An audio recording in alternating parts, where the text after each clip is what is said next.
Welcome to Talk Tickers. Good to be here. I am your host, and today is Saturday, February 21, 2026. We are cutting through the noise of the headlines to get straight to the signal. Exactly. Because this is the show for the professional investor, the analyst, and anyone who wants to understand the actual mechanics of the market, not just the surface level movement. And look, let's set the table immediately. We aren't here to talk about the weather or the latest meme stock craze. No, we are not. We are here to talk about a structural shift in the global economy.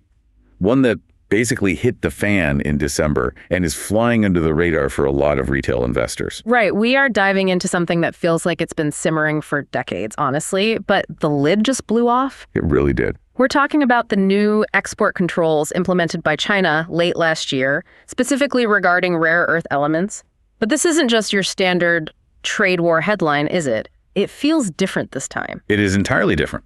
I mean, it's a paradigm shift. For the last 40 years or so, we've been operating in a commodity market. You buy the materials you need. Right. You buy copper, you buy gold, you buy neodymium, you pay the market price, you get the goods delivered. That era ended 2 months ago. Boom. Over. Completely over. We are now in what I call a geo-institutional market. Access to materials is no longer a purchase. It is a privilege. A privilege. That is a heavy statement. That privilege can be revoked at any moment by a bureaucracy in Beijing based on rules that have effectively flipped the global trade order on its head. So access is a privilege. Let's unpack the immediate catalyst for you, the listener. We're 2 months into 2026 right now. What exactly happened in December that changed the game so violently? The catalyst was the implementation of the Foreign Direct Product Rule reversal. Or, well, China's version of it anyway. The FDPR. Right. If you've been following the semiconductor wars of the early 2020s, you know the U.S. used the FDPR to strangle China's access to advanced chips. Basically telling the world our IP, our rules. Precisely. The rule essentially said, if a chip is made using American software or American tools, even if it's physically manufactured in Taiwan or Korea, the U.S. government has jurisdiction over it. It was the long arm of the law, reaching right into foreign factories, no matter where the physical plant sits. And it was effective. And it was deeply humiliating for Beijing. Well, they took notes. They sure did. In December 2025, they flipped the script. They rolled out their own version. And the new rule is simple but devastating. Walk us through it. It says that if a product contains even trace amounts of Chinese origin rare earth elements, specifically the heavy ones we need for high-performance applications, Beijing claims jurisdiction over the export of the finished good. Regardless of where it was manufactured. Regardless of where it was built. Let me stop you there because I want to make sure you, the listener, really grab onto this concept. You're saying if a German automaker, let's say BMW or Mercedes, builds a car in Stuttgart, and the magnet in the steering motor uses disprosium that was processed in China, then China claims the legal right to approve or deny the export of that German car to a third country. That is wild. It's not just about stopping the shipment of the raw rock anymore. It's about controlling the finished inventory of the Western world. It's a literal supply chain seizure. And since they control, what, roughly 90% of the processing? Almost everyone is caught in the net. That is the aha moment right there. It's the weaponization of the supply chain at the very end of the line.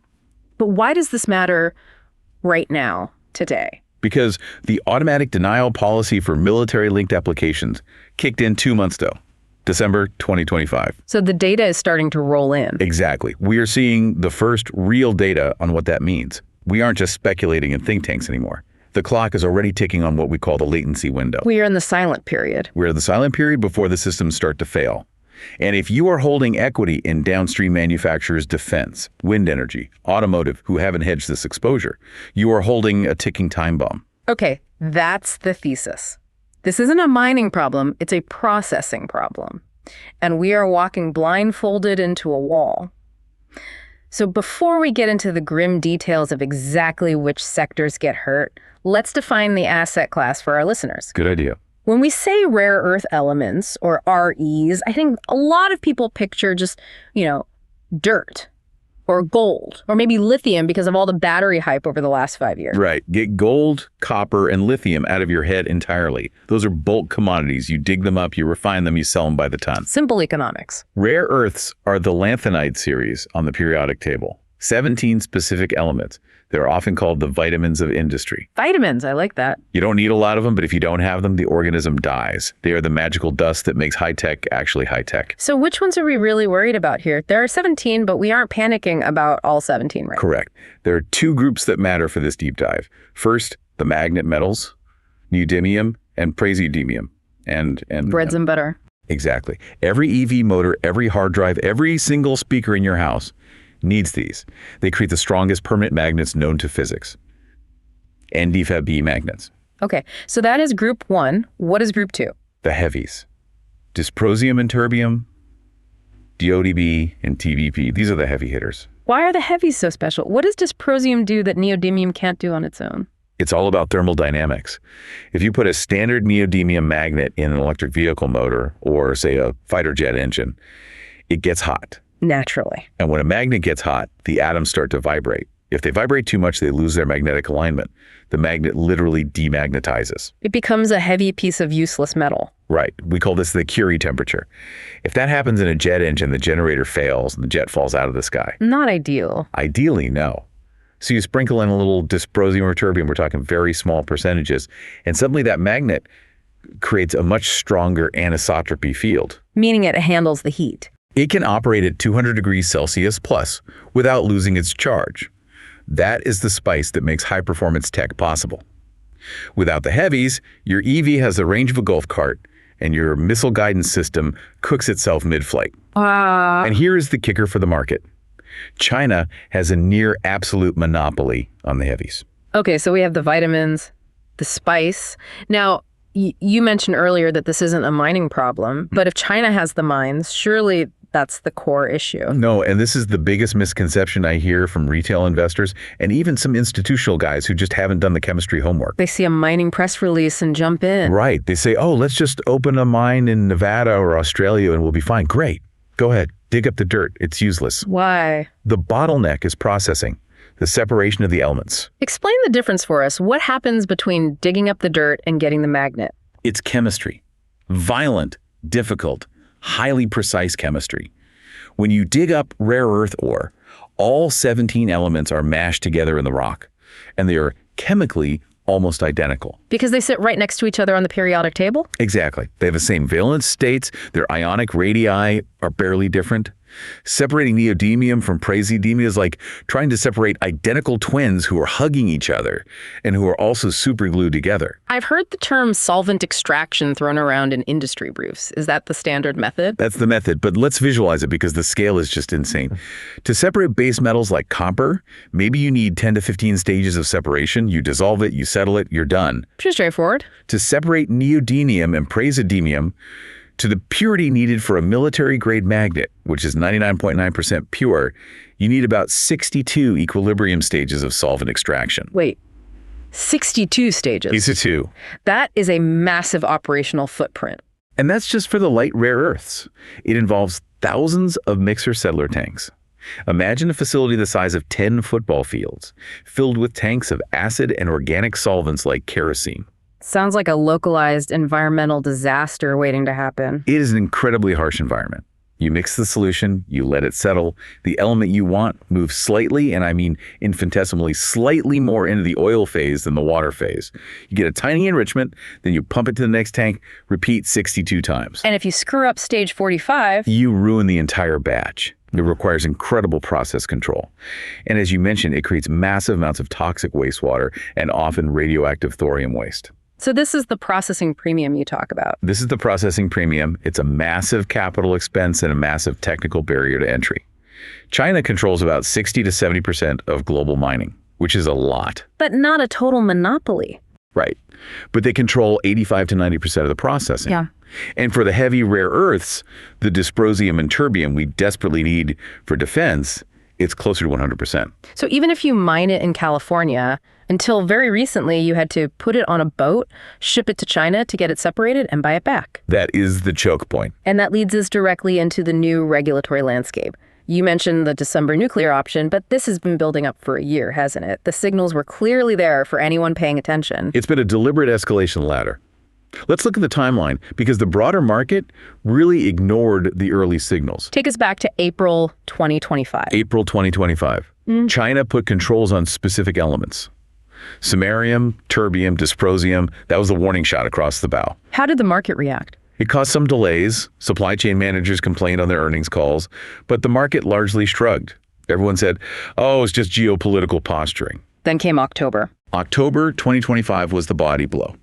They added europium and holmium to the list, but more importantly, the enforcement tightened up significantly. What did the data show? We saw a 75% drop in Chinese magnet exports immediately following that October directive. That wasn't a logistical glitch, that was a policy choice. Customs officials started inspecting every single shipment, demanding chemical assays at the port. And then December. The hammer drops. December 2025. Yeah. The automatic denial policy. The Ministry of Commerce effectively stated that any export license application for rare earths destined for military use or military-linked entities would be automatically rejected. No review period. No review, no negotiation, no appeals. Denied. And this brings up the supply chain visibility issue. Because how do they actually know? How does a customs bureaucrat in Beijing know if a bucket of separated oxide is going to a consumer speaker factory or a cruise missile factory? That's the trap they've set. To get an export license now, a Chinese supplier has to declare the end user. If you are a Western manufacturer, say, you make guidance systems, you have to prove to the Chinese supplier that your product isn't going to the military. But if you are the military or a prime contractor like Raytheon or Lockheed, you obviously can't prove that, so the supply is immediately cut. But it goes so much deeper than defense. Even if you make commercial electric vehicles, you now have to trace the origin of every microgram of disprosium in your motors. And if you can't prove your die isn't Chinese, you have a massive compliance risk. Your entire finished inventory could be seized or blocked from export under the new rules. It's a bureaucracy of compliance that acts as a stealth embargo. Precisely. It's what military strategists call non-kinetic strategic deterrence. They aren't firing missiles, they're firing paperwork. And right now, the paperwork is winning. I want to step back into the history for a moment, because you said earlier, this wasn't an accident. This wasn't just China waking up in 2024, 2025, and suddenly deciding to corner the market. This goes back decades. Way back. You have to quote the prophecy. 1992, Deng Xiaoping. The famous line. He famously said, the Middle East has oil, China has rare earths. That is a hell of a quote. It's almost cinematic in its foresight. It wasn't just a clever quip for the press. It was state industrial policy being telegraphed to the world. But here's the irony and the part the West really hates to admit to itself. We gave it to them. We sold it to them. China didn't invent the separation technology. They bought it. In the 1980s, the best separation tech in the world was French, a company called Rhône-Poulenc. The major chemical giant. Right. At the time, they were the undisputed world leaders. They had the complex mixer-settler tech totally dialed in. Now, China had the ore. The Bayan Obo mine in Inner Mongolia is the biggest RDE deposit on Earth, but they couldn't separate the dirt efficiently. So they went shopping. Chinese delegations went to France. They said, teach us, we'll buy the tech. And the French just said yes. They saw a massive new revenue stream. They licensed the technology. They trained Chinese engineers. What they didn't anticipate was that China wouldn't just use the tech as instructed.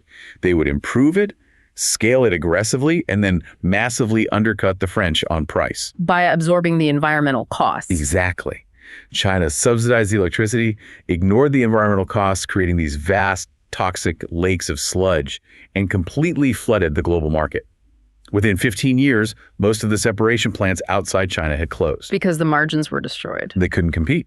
Including the original Mountain Pass operations in the US and the French plants, they all shut down. It was a 30-year transfer of wealth and capability, a strategic hollowing out of the Western industrial base. We traded our industrial resilience for cheaper consumer electronics, and now the bill is due. We did have a preview of this exact movie in 2010, right? The Japan incident. I remember spot prices going absolutely vertical. The Senkaku boat collision. September 2010. A Chinese trawler collided with the Japanese Coast Guard near disputed islands. Japan arrested the captain. Beijing was furious. And suddenly, the rare earths start flowing. Suddenly, rare earth exports to Japan just stopped. But officially, Beijing said it wasn't an embargo. Right. They called it administrative delays. Environmental inspections of the ports. Plausible deniability. It was a targeted embargo. Prices for neodymium went from $40 a kilo to $400 a kilo in a matter of months. It was absolute panic buying. But that situation resolved itself eventually. The market stabilized. Why is this 2025-2026 situation different? Two critical reasons. First, the reaction. Japan realized they were 90% dependent on China. They spent the next decade aggressively diversifying. They invested heavily in Lanus in Australia. They engineered their magnets to use fewer rare earths. They saw the writing on the wall? They got their dependence down to about 60% over a decade. That's the blueprint the US and Europe are trying to follow right now, but we are 15 years late to the party. And the second reason this time is different. The legal framework. In 2010, the embargo was ad hoc. It was informal harassment by customs agents. The 2020 export control law changed all of that. It codified it. It created a formal, rigorous legal framework for restricting exports on national security grounds. And then, in 2023, the real nail in the coffin dropped. China banned the export of technology for rare earth extraction and separation. That's a key point that simply didn't get enough press at the time. They aren't just hoarding the rocks, they are hoarding the intellectual property of how to process them. Exactly. They locked the door and swallowed the key. That was the clear signal that they intended to maintain the processing premium forever.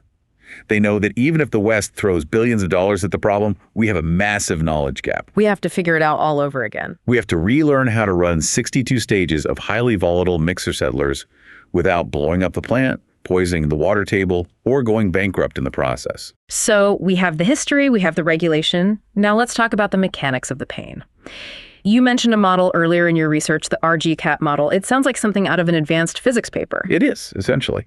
It comes from a simulation framework developed by researchers, specifically looking at the work of Weimang and colleagues a few years back. It stands for Resource, Equipment, Generation, Capability. Okay, let's break that down for the audience. REGC. Resource is the raw element itself, the disprosium or the terbium.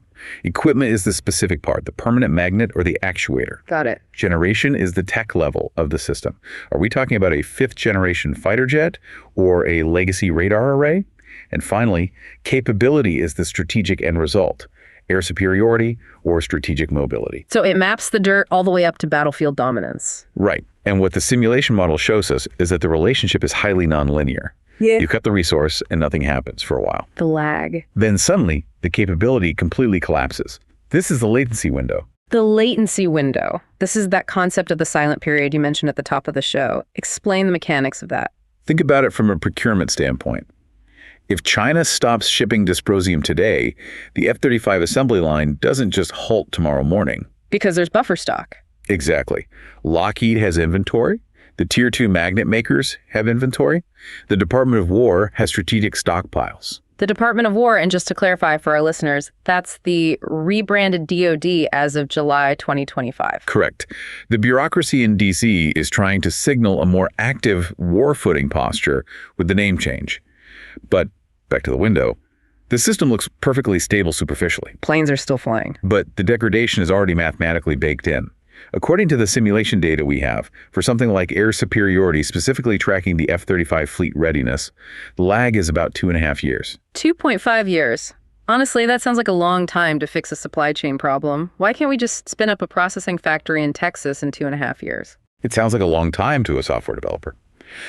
But in defense hardware procurement, it's a blink of an eye. You can't just qualify a brand new supplier for a critical jet engine magnet in 6 months. The red tape. It takes years of rigorous testing. You have to prove that the new magnet, made with Australian earth and processed in a brand new facility in Texas, behaves exactly the same as the legacy Chinese 1 under 9 Gs of force and 300 degrees of heat. Because if it fails... If it fails, the pilot dies and a $100 million asset is lost. So the validation cycle alone eats up the entire latency window. That makes sense. And if the high-performance magnets start degrading in the field or simply cannot be replaced during scheduled maintenance cycles, the readiness of the entire fleet drops off a cliff. You technically have planes on the tarmac, but they cannot fly combat missions. What about other military systems? Is the F-35 the worst-case scenario? Actually, no. Anti-submarine warfare is much more brittle. The latency window there is less than 1.8 years. Why is that timeline so much shorter? The marine environment is incredibly harsh. Saltwater corrosion, immense atmospheric pressure.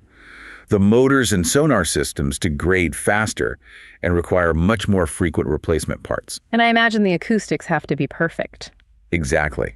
The specific acoustic signatures required mean you cannot just swap in a subpar lower grade magnet.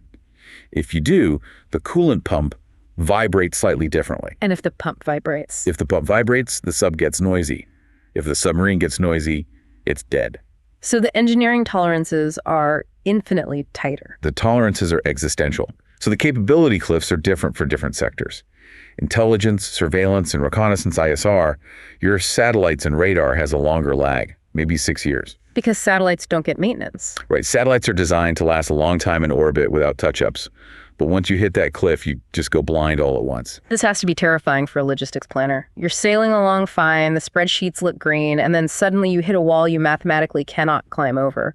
That is the ultimate goal of non-kinetic strategic deterrence. You don't blow up the enemy's tank on the battlefield. You make it logistically impossible for them to maintain it 3 years from now. It's insidious. It creates a war vacuum. Yeah. You win the conflict without ever fighting. It creates what strategists call a strategic suppression rhythm map. Beijing can dial the pain up or down surgically. How so? Maybe they just restrict terbium exports. That hurts the sonar systems but leaves the F-35 supply chain alone. It's a scalpel, not a sledgehammer.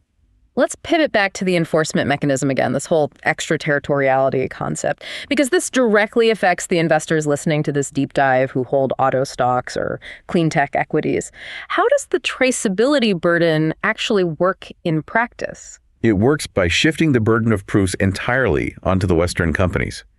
In the past, you just bought a magnet from a distributor. Now, if you were Tesla or BMW or General Dynamics, you have to audit your supply chain all the way down to the separation facility. And as anyone in manufacturing knows, supply chains are incredibly messy. They are completely opaque by design. A magnet might be manufactured in Japan using metal that was alloyed in Vietnam from oxides that were separated in China, which were originally mined in Myanmar. The DNA of that magnet is dirty. Very dirty. Under the new 2025 rules, China says, if you want to sell that finished product on the global market, tell us exactly where the disprosium came from. And if a manufacturer says, I don't know. If you say, I don't know, you are flagged as high risk and denied. If you say, well, it came from a processor in Gansu, then China says, okay, that's our intellectual property. We decide where that car goes. So if Tesla wants to export a vehicle from its German gigafactory to, say, a buyer in the Middle East, China could theoretically block that transaction. Theoretically, yes. If the motor's magnet is of Chinese origin, and this forces the third country problem into the open. What does that mean for places like Vietnam or Germany? Vietnam, Malaysia, Germany, they're being forced to choose sides. China says to them, do you want continued access to our rare earths to keep your factories running? Then stop selling finished goods to the Americans. It's a way to isolate the U.S. defense industrial base without technically sanctioning the United States directly. Exactly. You just sanction all the mid-level suppliers who sell to them. It's brilliant in a dark way. Let's get into the winners and losers. We've touched on it, but let's make it highly concrete for the portfolio managers tuning in. Who is sitting right in the kill zone? Defense and aerospace is the obvious one. The Department of War is aggressively throwing money at this.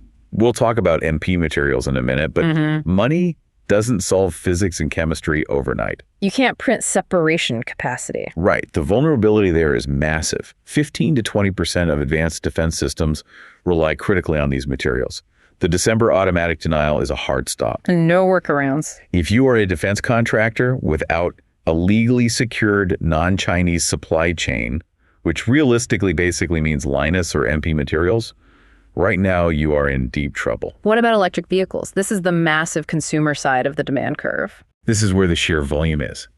90 to 95% of EV traction motors use permanent magnet synchronous motors, PMSMs. How much magnet are we talking per car? They use about 0.5 kilogram to 2.5 kilograms of rare earth magnets per vehicle. Can't the automakers just switch back to induction motors? Tesla used to use them in their early models. They can, and some definitely will try. But induction motors are heavier, they're less efficient, and they get much hotter. Which means? That means less range per charge, and you have to use bigger, heavier batteries to compensate. In the highly competitive EV race, range is king. If you switch to an induction motor, you instantly lose your competitive edge against a Chinese EV maker like BYD. Because BYD is fully vertically integrated. BYD is the ultimate hedge in this scenario. They own the domestic mines, they own the chemical processing, they own the battery plant, and they own the car factory. They are an island. They are immune to these export controls because they are the Chinese system. Tesla, VW, BMW, they're all in the danger zone. Tesla was sourcing 70 to 80% of their magnets from Chinese-controlled suppliers as of 2024. That was just a basic cost calculation back then? Sure, it was cheaper. But now it's an existential risk. They are scrambling to find non-Chinese magnets, but there simply isn't enough global capacity to feed them. So BYD actually becomes the safe supply chain play for investors. That's quite a twist. In this specific geopolitical context, absolutely yes. If you are a massive fleet buyer in Europe and you are worried about trade wars impacting your delivery schedules, BYD looks a lot safer than VW, who might literally get their magnet supply cut off by Beijing mid-production. Fascinating. What about wind energy? You hear a lot about that sector's exposure. Wind is the sleeping giant of rare earth demand. Offshore wind turbines, the really big ones out in the ocean, are direct drive systems. They don't use gearboxes. Right, they don't use gearboxes because gearboxes break. And fixing a gearbox in the middle of the North Sea is a logistical nightmare. They use massive permanent magnets instead. We're talking 500 kilograms to over a ton of magnets per single turbine. A ton of magnets for one turbine. Yes, and China produces roughly 70% of global wind turbines. If you are a Western wind developer like Ørsted or GE, and you suddenly can't get Chinese magnets because of trade spats, your project financing costs blow out immediately. So what's the alternative? We're looking at massive structural inflation for the entire green energy transition. Or the developers just capitulate and buy finished Chinese turbines. Ah, so China says, we won't sell you the magnet, but we will happily sell you the whole turbine. It pushes the value add entirely back to China. That is the ultimate economic goal here. Deng's 1992 prophecy wasn't just about selling raw dirt at a premium. It was about forcing the entire world to buy finished Chinese high-tech goods because they control the foundational ingredients. Okay, that's the extremely bearish case for downstream tech. Yeah. Where is the smart money going? The long trade? The trade is very simple right now. Processors over miners. Say that again? Processors over miners. Do not go out and buy a junior mining stock who just put out a press release saying they found some rare earth dirt in Canada or Africa. Why not? Because they are 10 years and $1 billion away from generating actual revenue. You buy the companies that can actually separate the elements today. The separation mode. Exactly. The market premium is rapidly shifting to the midstream, the non-China premium. Assets that operate fully outside the red zone are trading at a significantly higher multiple. So who are the actual players? Give us some names. Lynas Rare Earths, ticker LYC. They're the veteran in this space. They have an Australian mine, heavy processing facilities down in Malaysia, and now they're expanding operations in Texas. They've been through the ringer already. They are the only significant non-Chinese processor that has been doing this complex chemistry at scale for over a decade. They actually know how to run the solvent extraction mixers without blowing them up. They're the strategic lifeline for Japan and increasingly the U.S. defense sector. And what about the U.S. champion, MP Materials, ticker MP? MP is the fascinating one to watch. They have the Mountain Pass mine in California, which is great. It's a very high-grade deposit. But the real story is their aggressive pivot to processing. The U.S. government is essentially all in on them. I read the Department of War is involved. Deeply involved. The Department of War is now the largest shareholder via various funding vehicles and grants. That's a massive signal right there, when the Pentagon is your biggest anchor investor. It creates an absolute floor for the stock. Look at the unprecedented deal they cut recently. A $110 per kilogram price floor for NdPr. Explain how that protects them. Even if China intentionally floods the global market to crash spot prices, which they have absolutely done before, to kill emerging Western competition, MP still gets paid $110 by the U.S. government. It completely removes the downside commodity risk. Exactly. They are effectively a utility for national security now, not just a cyclical mining company. And aren't they building that new magnet factory down in Texas? Yes, the 10X facility. And the government has a locked-in offtake agreement for 100% of the output. If you are an institutional investor, you love that setup. Guaranteed customer, guaranteed price floor. What's the risk then? The execution risk is still very real. Starting up complex chemical plants is incredibly hard, but they have practically unlimited financial runway because they are deemed too strategic to fail. Are there any other names flying under the radar? Novion Magnetics is one to watch. They are still private, but keep an eye on them.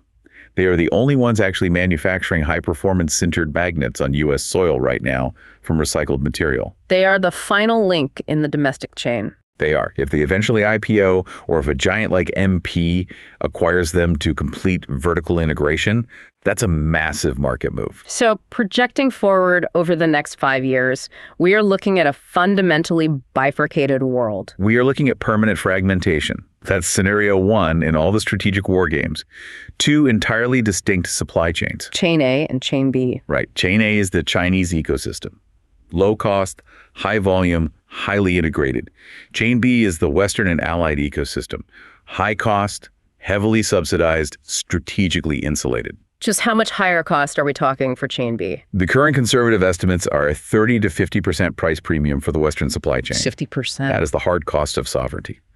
If you are a government buying a Western-built tank or a utility buying a Western-built wind turbine, you are paying that freedom premium. Which means structural inflation across the board. This is baked-in structural inflation for the defense sector and the entire green tech rollout. And is there any credible scenario 2, a diplomatic resolution? A grand bargain.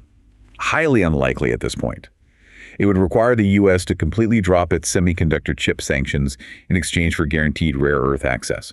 Right. But the foundational trust is gone. The well is poisoned. The U.S. security state fundamentally believes China uses advanced chips to build hypersonic weapons. China fundamentally believes the U.S. uses rare earth dependence to economically contain China. It's a classic prisoner's dilemma, and right now both sides are aggressively defecting. We are in a periodic table Cold War.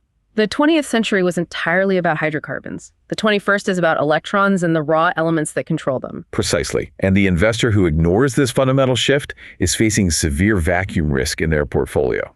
Define vacuum risk for us. If you own a piece of a company that relies heavily on the spot market for rare earths, and they do not have a legally secured offtake agreement from Chain B, meaning Lanus or MP, their equity could literally go to zero overnight. Because of one piece of paper. One denied export license in Beijing.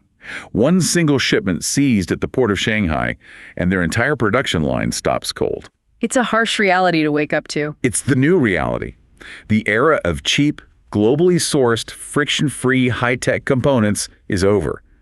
You have to adjust your risk models to account for geopolitics overriding basic supply and demand. Before we wrap up the deep dive today, we always ask our experts the one question. What is the one specific thing our listeners need to ask their portfolio companies or their investment committees first thing Monday morning? The question is this: what is your specific processing visibility? Processing visibility. Ask them, can you audit your magnet supply chain all the way down to the specific chemical separation facility, not just the guy who sold you the finished magnet? And why does that specific distinction matter so much? Because under the new December 2025 rules, if you can't explicitly prove the non-Chinese origin of the disprosium in your motor, your entire finished product inventory is legally subject to Beijing's export licensing. Giving them the keys to your business. Creating a catastrophic regulatory seizure risk. You literally do not own your inventory if you do not know its chemical DNA. There you have it. Processing visibility. It's the new mandatory due diligence. Absolutely. And do not accept a lazy answer like, oh, we have diversified suppliers. Yeah. Dig deeper. Make them show you the separation contracts. Let's quickly recap the key takeaways from today's deep dive. Number 1, the weapon being used here is legal and institutional. It's about the FDPR reversal and traceability, not just hoarding rocks. Right. Number 2, mining is completely irrelevant without processing. The true bottleneck is that grueling 62-stage separation capacity. Yep. And number 3, the latency window means we are currently sitting in a silent period. The real operational pain for defense and green industry is coming fast, in roughly 18 months to 2 years. And regarding market sentiment, you need to be deeply bearish on unhedged downstream manufacturers, and you want to be bullish on government-backed Western processors. The integration premium is very real, and it's going to grow. So what is the one final provocative thought you want to leave the listener with that we haven't touched on yet? ESG. ESG portfolios. How does that tie in? Think about it from a macro perspective. We are talking about rapidly domesticating an industrial process that inherently creates toxic, sometimes radioactive sludge. Right, the environmental cost we outsourced. You simply cannot separate 62 stages of rare earths without massive environmental impact. Western ESG funds are going to be forced into a brutal corner. They have to choose between keeping their pristine environmental ratings or funding actual national security. Wow. How do you ethically rate a green index fund when the green energy transition itself literally requires generating domestic toxic waste? The ESG mandates are going to implode under the weight of this geopolitical reality. That is a staggering contradiction to think about. Western ESG funds having to stomach toxic sludge just to keep the lights on and the jets flying. It's the ultimate paradox of the clean energy transition. This has been a heavy one, but absolutely necessary. We are watching the gears of the global economy violently grind into a completely new configuration. Indeed we are. It's going to be a very bumpy ride for the next decade. Thank you for your time today. This is Talk Tickers. Markets close, but the analysis doesn't. Good luck out there.